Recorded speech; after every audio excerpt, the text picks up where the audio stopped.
Hello everyone, welcome back to another video. जहाँ पे आज हम पढ़ने वाले ग्रेविटेशन का केप्लर्स लॉ। इसके पहले भी हमने एक वीडियो बनाई है, इसमें हमने रिलेशन के बेसिक्स पढ़े थे, मोशन क्या होता है वो पढ़ा था और सेंट्रीपिटल फोर्स क्या होता है वो पढ़ा था। बट उसके पहले कुछ चीज़ें बता देता हूँ कि डेली वीडियो मतलब कंटिन्यू वीडियो नहीं आ पा रही है बिकॉज मैं देखो पावर लिफ्टिंग करता हूँ, सो उसमें मैं थोड़ा बिजी रहता हूँ, इधर मॉडलिंग, सो इन चीज़ों की वजह से थोड़ी वीडियोज़ डिले हो जाती है, नहीं आ पाती है। लेकिन अब थोड़ा कोशिश कर रहा हूँ वीडियो डेली बनाने का। तो आज हम पढ़ने वाले ग्रेविटेशन। हाँ, और एक और चीज़ की हमारे धर्मेंद्र प्रधान जी ने इस्तीफ़ा दे दिया। इसके पहले भी मैंने एक वीडियो बनाई थी, 2 वीडियो बनाई थी एक्चुअली। तो उसमें मैंने एक में अपना रिव्यू दिया था इन सब प्रोटेस्ट के बारे में, और उसके पहले धर्मेंद्र प्रधान के सोनम वांगचुक जी के ऊपर भी मैंने वीडियो बनाई थी। बट वो वाली वीडियो अगर आप चाहो तो जाके देख सकते हो, मेरा ओपिनियन उसमें था। सो आज हम पढ़ने वाले ग्रेविटेशन का केप्लर्स लॉ। ठीक है, केप्लर्स लॉ का ये फर्स्ट लॉ है। इसको समझाने से पहले मैं एक और चीज़ समझा देना चाहता हूँ। देखो, ये बड़ी सी चीज़ थी, मेरे को यहाँ लिखने में कंटाल आता है इसलिए मैंने नहीं लिखा। तो हम लोग केप्लर्स लॉ से चालू करने वाले हैं। यहाँ पे पेज नंबर 3 पे आप लोगों को दिया है केप्लर्स लॉ सबसे ऊपर में। बट उसके पहले मैं बता देता हूँ कि न्यूटन लॉ जो था, न्यूटन लॉ इस लेसन में पढ़ना थोड़ा सीखना जरूरी है, बेसिक्स है वो। सो 9th की टेक्स्ट बुक में मिल जाएगा आपको, वहाँ से पढ़ लेना। ठीक है, सो केप्लर्स लॉ स्टार्ट करते हैं हम लोग। देखो, ये इतना बड़ा है, इसको नहीं लिखा मैंने इसलिए। क्या लिखा है, प्लानिटरी मोशन हैड बीन, मैं रीड करता हूँ। ठीक है, planetary motion had been observe by astronauts since Asian time. ठीक है, कुछ एस्ट्रोमर्स थे, एस्ट्रोमर्स मतलब जो स्पेस में जाते रिसर्च करते हैं। ठीक है, लेकिन उन्होंने जो प्लानिटरी मोशन होता है उसको अर्थ पे रह के ऑब्जर्व किया था। ठीक है, सारे प्लानिट के मोशंस को, कि जुपिटर कैसे मोशन करता है, सैटर्न कैसे मोशन करता है, मून कैसे मोशन करता है, ऐसा। ठीक है, एशियन टाइम में, बिफोर गैलियो लाए। ठीक है, all the observer of the planet position were made by with neck dice. Neck dice, ठीक है, नेक डाइस मतलब हमारी खुद की आंखों से, मतलब किसी भी टेलीस्कोप या फिर किसी भी डिवाइस का यूज़ किए बिना हमारे नेक डाइस से अर्थ पे रह के जो भी हमने ऑब्जर्वेशन की थी उसको हम बोलते हैं नेक डाइस ऑब्जर्वेशन। ठीक है, तो उन्होंने उस टाइम पे किया जाता था नेक डाइस से। By the 16th century a lot of data were available about planetary position and motion. क्या बोला है कि जब 16th सेंचुरी थी तो हमारे पास बहुत सारा डाटा आ गया था हमारे स्पेस के बारे में। तो वो सब डाटा के ऊपर बेस्ड, मतलब वो सब डाटा को कलेक्ट करके जो साइंटिस्ट थे, जोहन्स कैप्लर्स, जिनके नाम पे ये पढ़ा है केप्लर्स लॉ। ठीक है, तो जोहन्स कैप्लर एक साइंटिस्ट थे जिनका सरनेम कैप्लर था, जिनका नाम जोहन्स था। वो सारे डाटा को पढ़ते हैं, स्टडीड द डाटा। अपने मन से नहीं बोल रहा, टेक्स्ट बुक में लिखा है। वो अपने सारे डाटा को पढ़ते हैं। He notice that planetary motions of the planet follow a certain law. उन्होंने जब ये सब पढ़ा तो उन्हें पता चला कि ये सारे प्लानिट ऐसे ही इधर उधर नहीं घूमते, ये एक सर्टन मोशन में घूमते हैं। ठीक है, और he stated 3 laws describing planetary motion. उन्होंने तीन लॉ को निकाला, Kepler first law, Kepler second law, Kepler third law. देखो यहाँ पे दिया, अभी बताता हूँ। तो उन्होंने ये 3 लॉ को निकाला। ठीक है, जो कि प्लानिटरी मोशन को डिस्क्राइब करते हैं। प्लानिटरी मोशन मतलब प्लानिट कैसे कैसे मूव करते हैं हमारे स्पेस में। ठीक है, this are known as Kepler's law which are given below. तो यही सब लॉ को हम केप्लर्स लॉ बोलते हैं। तो ये था हमारे केप्लर जी के बारे में। अब हम पढ़ेंगे केप्लर्स फर्स्ट लॉ। ठीक है, देखो क्या बोला है, द ऑर्बिट। लेकिन ये चीज़ को पढ़ने से पहले हम एक डायग्राम हमें दिया हुआ है, हमारे टेक्स्ट बुक में भी दिया हुआ है। ठीक है, ये देखो, ये टेक्स्ट बुक में भी डायग्राम दिया हुआ है, तो हम इसको समझ लेते हैं।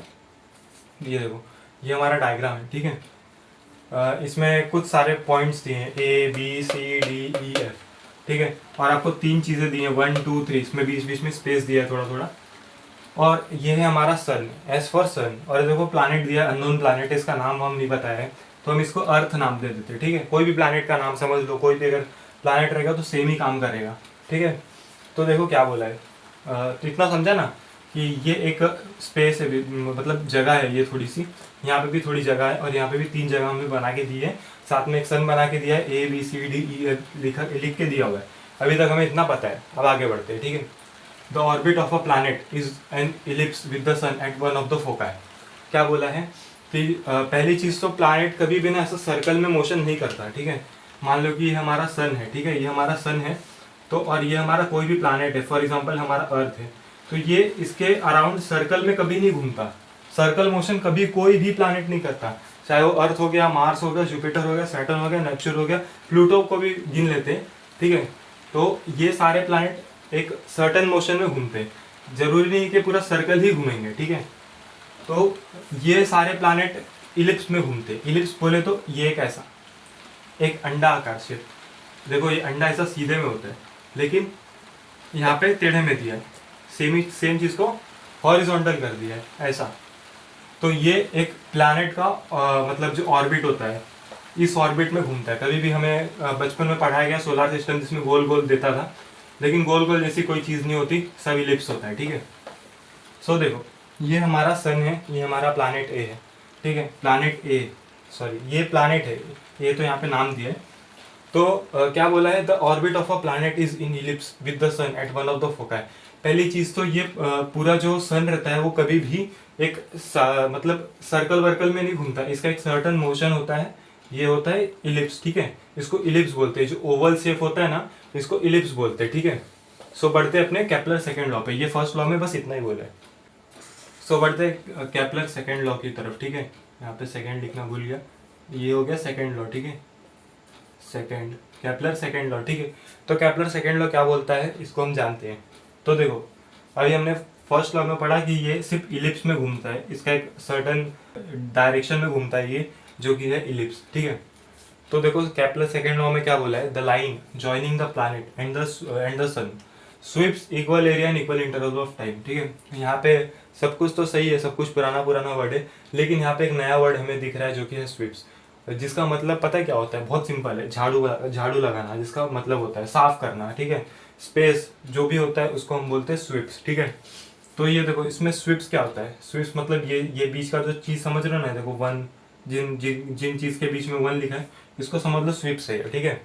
तो देखो क्या बोला है, the line joining the planet and the sun, the line joining the planet and the sun sweeps equal area in equal interval of time, ठीक है। क्या मतलब क्या है इसका, कि जो सन से देखो ये जो लाइन है, ये लाइन है ना, ये ए टू बी जाने में, मान लो कि ए टू बी जाने में इसको लग रहा है एक दिन, ज़्यादा भी लग सकता है कम भी लग सकता है। मैं एक इमेजिनरी बता रहा हूँ कि मान लो कि जो हमारा प्लैनेट है वो उसको पॉइंट ए से पॉइंट बी तक जाने में एक दिन का टाइम लगता है, ठीक है। तो वो सेम टाइम उसको सी टू डी भी जाने में लगेगा। अगर वो प्लैनेट मान लो कि ये सन था, ये सन का चक्कर लगा रहा है हमारा प्लैनेट इलिप्स वे में, ठीक है। तो इसको ए टू बी जाने में वो एक दिन लग रहा है, ठीक है। एक दिन लग रहा है इसको ए टू बी जाने में, और जब ये सी टू डी जाएगा, सी टू डी, अब मान लो कि हमारा प्लैनेट सी पे आ गया, ठीक है। ए टू बी जाने में इसको एक दिन लग रहा था, अभी हमारा प्लैनेट सी पे आ गया, तो इसको सी टू डी जाने में कितना टाइम लगेगा, इसको सी टू डी जाने में भी एक ही दिन का टाइम लगेगा, ना ही ज़्यादा लगेगा ना ही कम लगेगा। इसको ई टू एफ आने में भी सेम ही टाइम लगेगा। ऐसा नहीं कि ई टू एफ आने में ये देखो ये डिस्टेंस थोड़ा कम है, ये थोड़ा ज़्यादा है और ये बहुत ज़्यादा है, लेकिन ये देखो ये सन के थोड़ा, ये कोई नहीं बताएगा यूट्यूब पे, मैं बता रहा हूँ, ठीक है। इसके पीछे का रीज़न ये सबको आपको पढ़ा देंगे, ये एक दिन लग रहा है, ज़्यादा दिन की लग रहा है, पर क्यों लग रहा है ये कोई नहीं बताएगा, ठीक है। तो मैं बताता हूँ, ये बेसिकली हमारा सन है, इससे देखो यहाँ पे दो लाइनें निकली है, एक है ए और एक है बी, ये दोनों पॉइंट है, ठीक है। हमारे प्लैनेट को ए टू बी पॉइंट जाने में मान लो एक दिन का टाइम लग रहा है, और सी टू डी जाने में भी एक दिन का ही टाइम लग रहा है। अगर तुम देखोगे तो देखो ये हमारा प्लैनेट है, यहाँ पे ये सन के सबसे क्लोज में, सबसे पास में है। जब कोई भी चीज़ सन के पास में रहती है तो उसकी स्पीड बढ़ती है चलने की, ठीक है। ये प्लैनेट है हमारा, ये ऑर्बिट कर रहा है हमारे सन के अराउंड, तो अगर ये सन के सबसे पास में है तो इसकी स्पीड थोड़ी बढ़ी रहेगी। वेयर एज अगर वो सन से दूर जाते जाएगा तो उसकी स्पीड कम होती जाएगी। तो यहाँ देखो सन से दूर आया, माना कि इधर डिस्टेंस कम है, यहाँ से तो कम है, यहाँ पे डिस्टेंस अगर तुम अपने टेक्स्ट बुक में भी देखते हो तो यहाँ सबसे ज़्यादा डिस्टेंस दिया है, यहाँ पे डिस्टेंस थोड़ा कम है, यहाँ पे सबसे कम है, लेकिन टाइम उतना ही लगेगा तीनों जगह जाने में। क्यों? क्योंकि वो सन से दूर आ रहा है, ठीक है। सो अब बढ़ते हैं केपलर्स थर्ड लॉ की ओर। तो चलो आगे बढ़ते हैं केपलर्स थर्ड लॉ की ओर। देखो यहाँ पे क्या बोला है। पहली चीज तो मेरी हैंडराइटिंग अच्छी नहीं है, अगर आप लोग को नहीं समझ में आ रही है तो आप लोग अपना टेक्स्ट बुक अपने साथ लेके देख सकते हो, ठीक है। तो क्या बोला है देखो, the square of its period of revolution. ओ भाई इतना भारी, क्या क्या लिखा है कुछ समझ में नहीं रहा है, क्योंकि लेकिन मैं समझाता हूँ। देखो यहाँ पे कुछ चीज़ें लिखी है। पहला है हमारा T square is directly proportional to R square, ठीक है। ये क्या है मैंने लिख दिया, लिखने से थोड़ी कुछ होता है ना, समझाना पड़ेगा।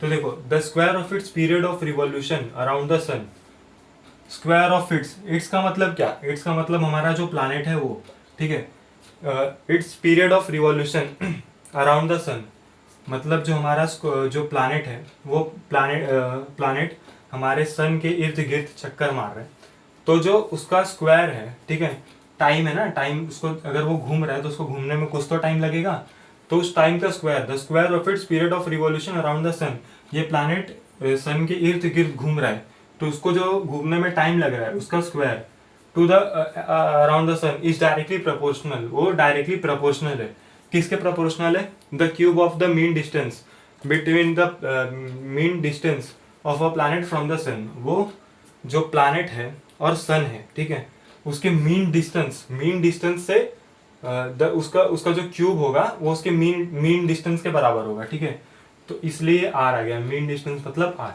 ठीक है। सो ये वीडियो काफ़ी बड़ी हो चुकी है, केपलर्स लॉ मैंने इसमें बहुत डिटेल में समझाया है, इसके पहले भी मैंने वीडियो बनाई थी, अगर आप लोग ने वो नहीं देखा तो जाके देख लेना, एंड तभी ये लेसन समझेगा थोड़ा, पहला वो उसमें बेसिक्स थे तो वो देखना ज़रूरी है। एंड सेकेंड थिंग इसकी मैं ट्राई कर रहा हूँ डेली वीडियो पोस्ट करने के लिए, और थर्ड थिंग इसकी, thank you so much for watching, bye bye.